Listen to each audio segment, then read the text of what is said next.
How we doing, everybody? Welcome to another episode of 4x4 Camping and Adventures.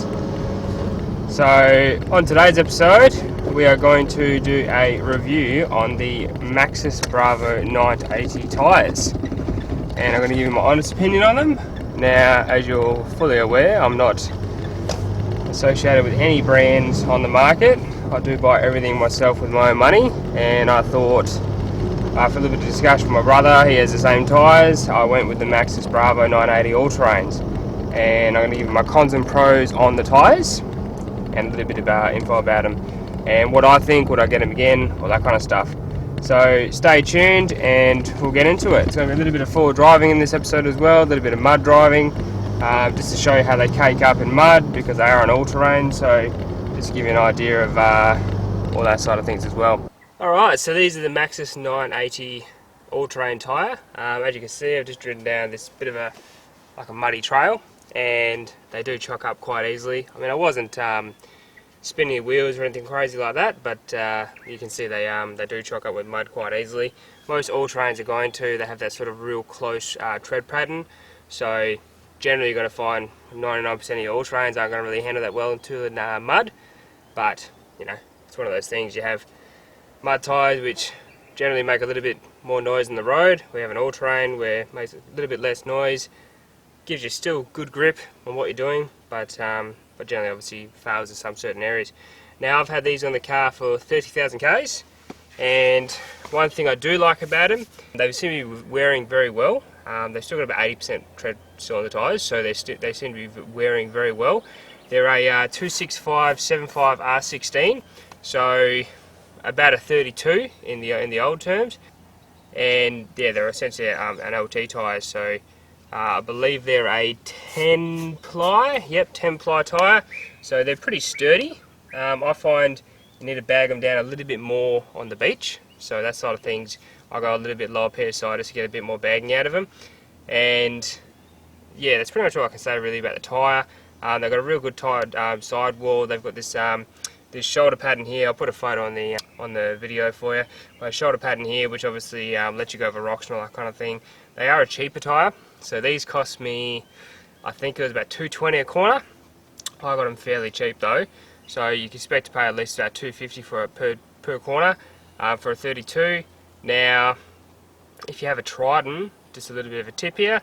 A Trident, if you put a 265/75 R16 on a Trident, MN, ML, all that kind of thing, they will actually correct the speedo. So the speedo now is a 100% accurate, so which is pretty cool, because obviously the 245s they come out with, it's about 10 k's out or 5 k's out or whatever. So do I like the tyres? Yeah, I like the tyres. They're pretty good. They're actually quite noisy on the road.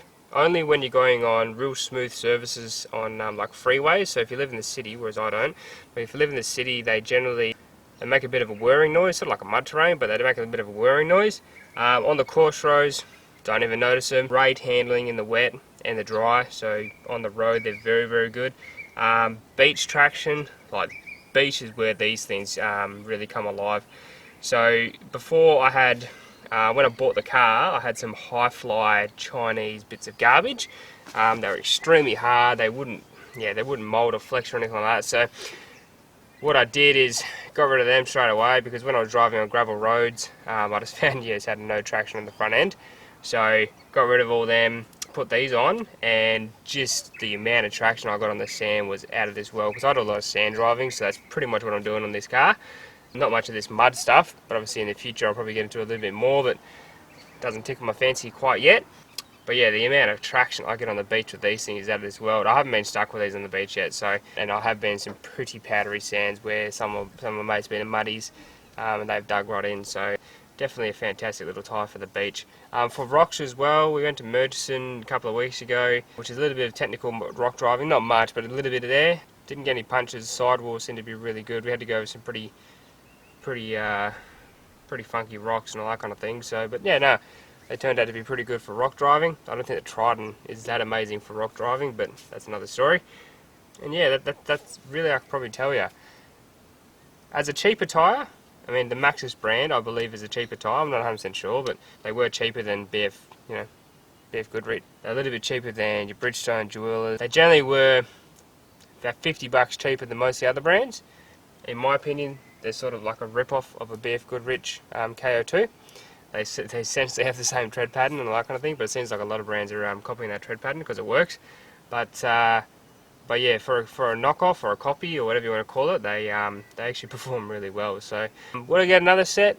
Yeah, 100%. I would definitely get another set. My brother put me onto these, and I think he's been through 3 sets now, and he absolutely loves them. He does a lot of beach driving like me. Not 100% sure.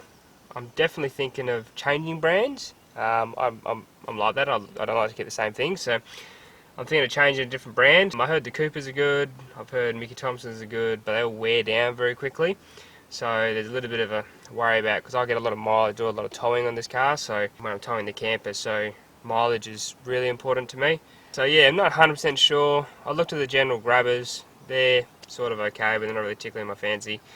But yeah, see what happens, I suppose. Maybe give me a suggestion in the comments what you think I should go for on the I'm going to go with 33, so a 285 by 75, I believe, on these. I may have to get some new rims to suit that tyre size. I might have to do a bit more research in it, because I don't think the offset's right to fit those kind of tyres in here.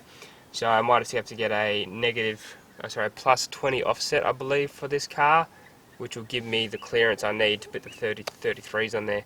But that's going to be after 2-inch lift, all that kind of thing. So we'll see what happens there.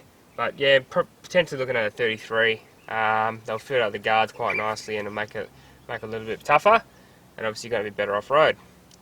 But yeah, that's pretty much a little bit of info on it. I'll get some driving shots, all that kind of stuff for you as well.